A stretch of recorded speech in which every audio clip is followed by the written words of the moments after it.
Good morning, good afternoon, everybody. Thanks for joining us. My name's Luke Jeffs. I'm the Managing Editor of Global Investor Group, and I will be hosting you through our next session, which is SFTR Implications, a fireside chat with Kaizen Reporting. In a moment, I'll introduce Jonathan Lee, who is our expert to talk about SFTR. But just before we do that, I will just quickly, just to ensure that we're all on the same page, I'll just make just say a couple of sentences about SFTR, so any of our delegates who maybe aren't as familiar with its progress as Jonathan should be able to keep up with where we are. So SFTR was introduced last year in stages, starting in July. The rules require the reporting of details on SFTs by all market participants. So that's financial and non-financial firms. So that obviously includes asset managers. The initial implementation in July 2020 went relatively smoothly. I think at least that's the consensus. And the Buyside, so asset managers, came on board in a later phase in October.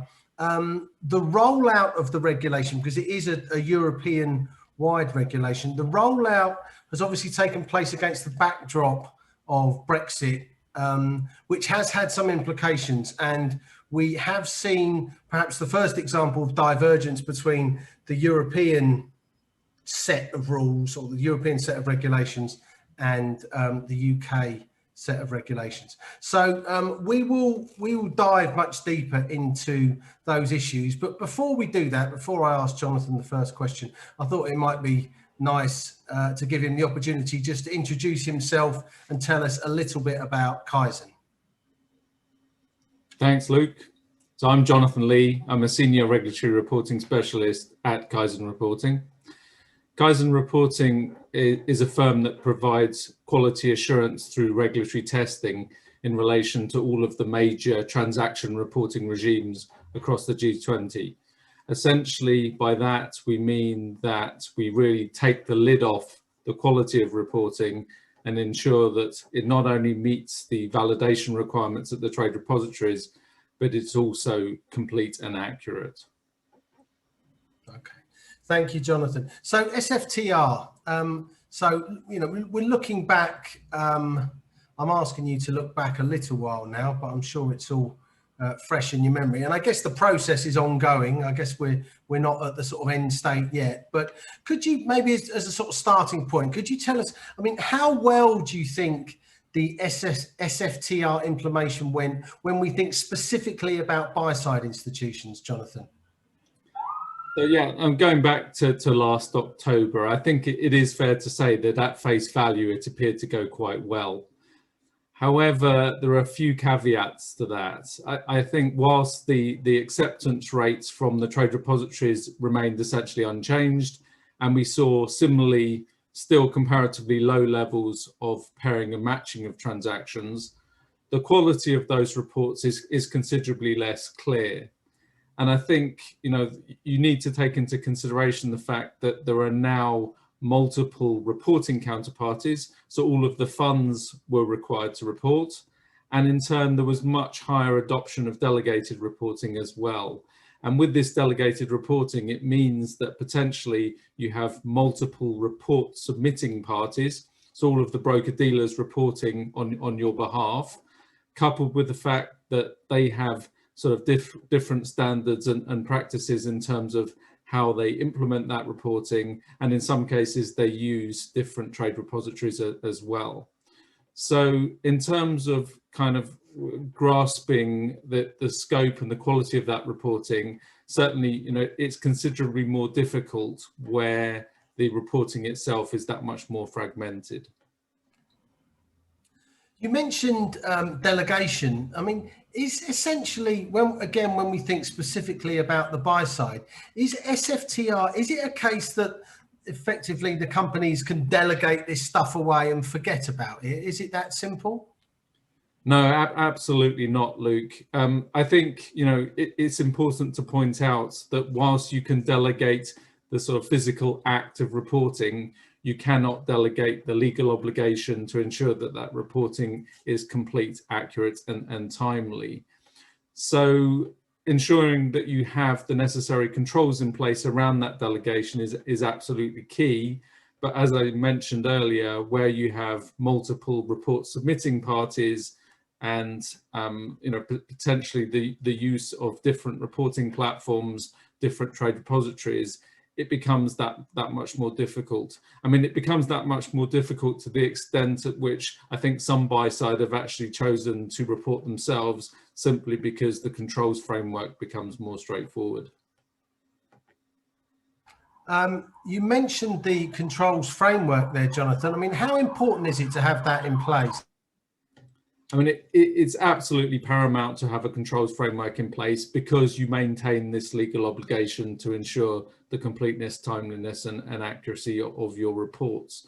So if you essentially leave the report submitters, your broker dealers, on a long leash, then they're struggling with the quality of their own reporting. They're struggling to have sufficient resources to ensure that all of the breaks and issues are addressed, and you're going to find that the reporting, the delegated reporting that they perform forms very much sort of second fiddle to the bank or the firm's own reports, such that you need to keep them on a tight leash. You need to make sure that you've got the checks and balances in place to make sure that they're performing that function to your satisfaction. And since the implementation began, Jonathan, I mean, what sorts of issues have you seen sort of emerging in your testing of the reports that companies have been producing in line with SFTR? So I think it's important just to sort of lay out the sort of foundations and fabric of an SFTR report, because there are up to 155 fields. There are no instances in which you need to report all 155 fields, but nevertheless, there are more fields under this regime than I think any other reporting regime out there. So that adds a layer of complexity in itself. I mean, there are sort of four products, there are 10 action types, and there are 4 reporting tables that all need to be completed, such that we're seeing a lot of issues with the quality of the reports, and even the reports that pass the validation rules at the trade repository. We're seeing too many instances of valid but wrong. And in terms of the nature of those problems, so we're seeing lots of reference data and static data issues. There are some data points and fields that are very much SFTR specific. Things like the collateral type and security type fields are causing particular problems.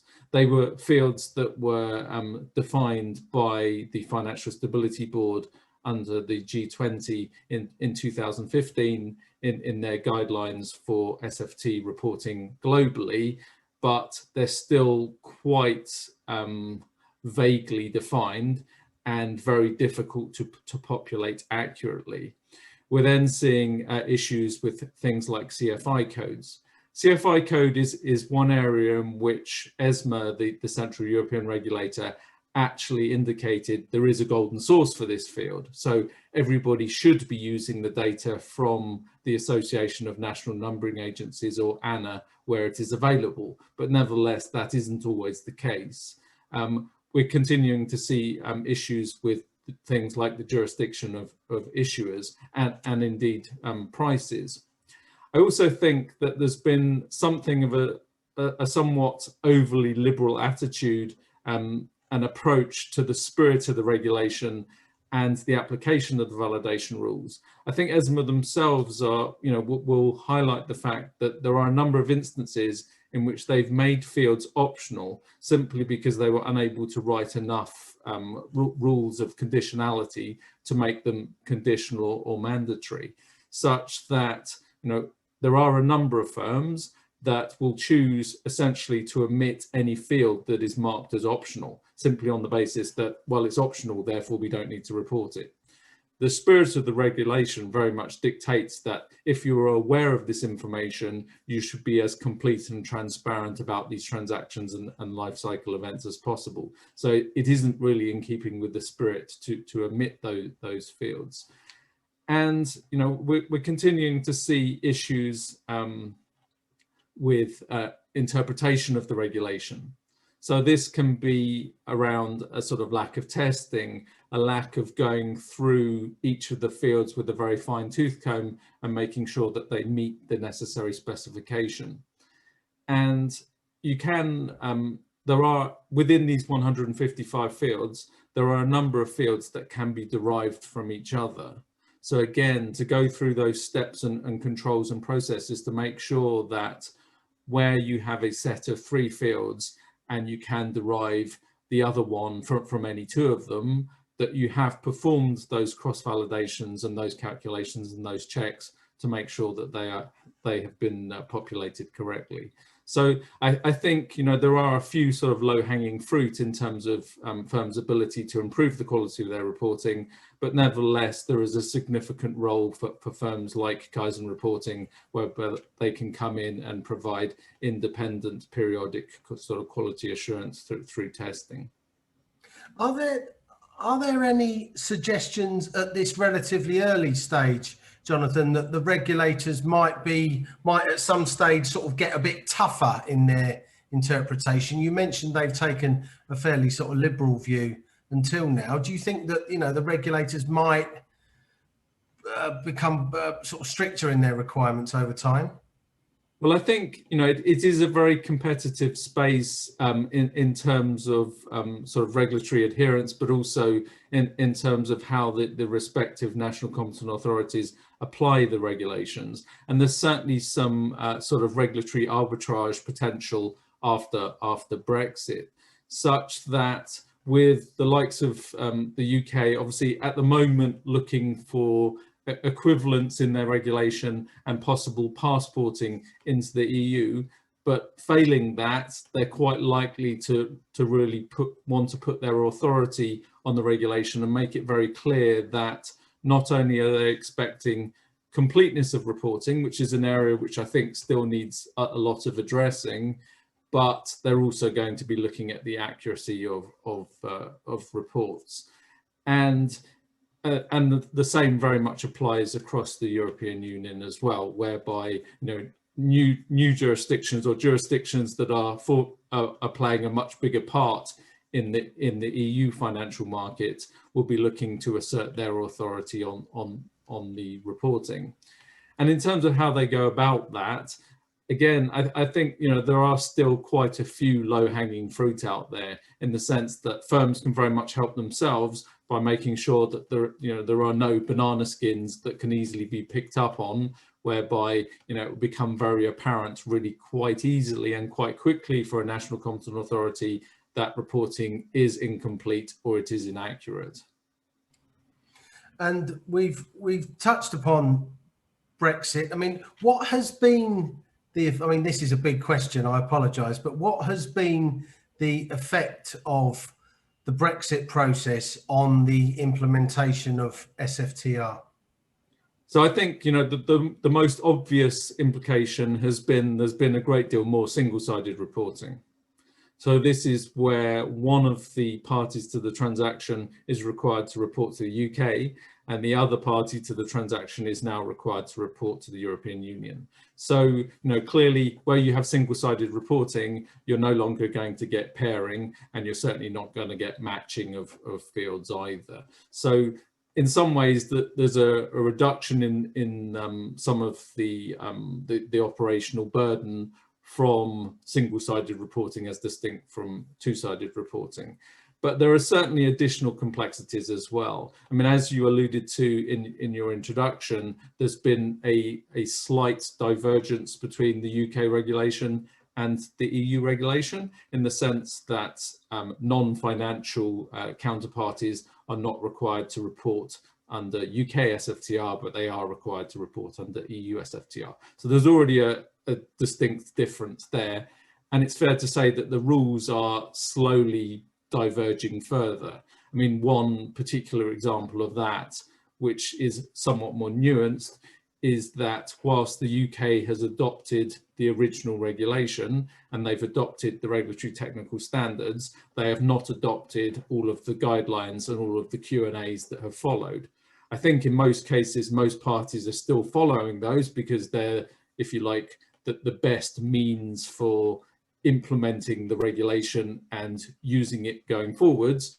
But given time, it's likely that the UK themselves will publish their own guidelines and they'll publish their own Q&As, and we'll see further and further divergence. So that's certainly a challenge. I suppose the other piece that's challenging, if you're operating out of a branch, so if, for example, you have a UK branch of an EU firm, then they will be required to report under both UK and EU regimes. And likewise, if you have an EU branch of a UK firm, they will also be required to report under both regimes. And I suppose finally, where you had a circumstance in which the two parties trading with each other, previously one party would have been assigned the responsibility to create and share the unique trade identifier, or the UTI. And as they move from trading under the same jurisdiction to trading under different jurisdictions, that responsibility now dies, such that potentially the party that was the recipient of the UTI historically before the beginning of January this year is now going to be required to create those UTIs and use them throughout the life of that transaction themselves. So there's an additional burden on certain firms there. Okay. And to your point, Jonathan, about the likelihood of further divergence as we sort of move through the rest of this year and into next year and beyond, I mean, what would you advise your clients? I mean, is there much that they can do about that now or in the relatively short term to try and mitigate the effect of that ongoing divergence? Well, I think it still pays to keep your projects team. It also pays to stay close to the trade associations. So the likes of the ICMA on the repo side, ISLA on the securities lending side. I know the Investments Association and AFME on the margin lending side have been very close to this reporting regime and continually publishing sort of best practice guides, and they've been very active in the consultations and the general sort of formation of guidelines and the regulatory technical standards, such that whilst you cannot necessarily prepare for divergence today, certainly keeping very close to keeping your ear close to the ground in terms of what's happening will certainly be very helpful.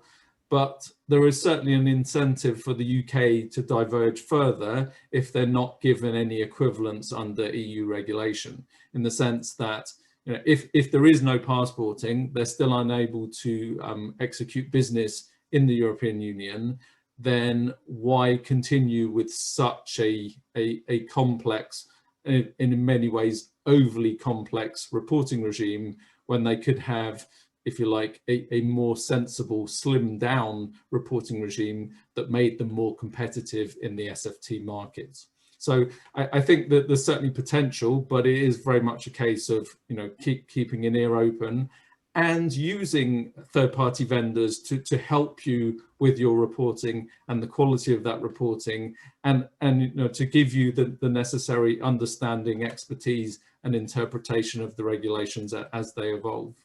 Yes, well, you make a good point. I mean, obviously, you guys, Kaizen Reporting, are very much at the forefront of dealing with regulatory reporting requirements. Just kind of looking ahead, Jonathan, are there any new regulations coming down the pipe, sort of coming over the horizon, that you think our listeners might be, should perhaps be aware of at this early stage? Are there regulations that you see sort of coming into effect over the next few years that our readers need to know about?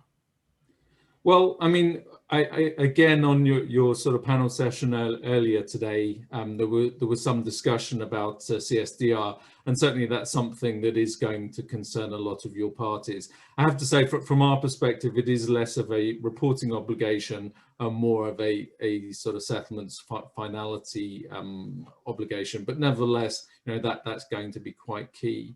I also think for a lot of firms, in many cases, they've had to establish themselves in EU bases for the first time.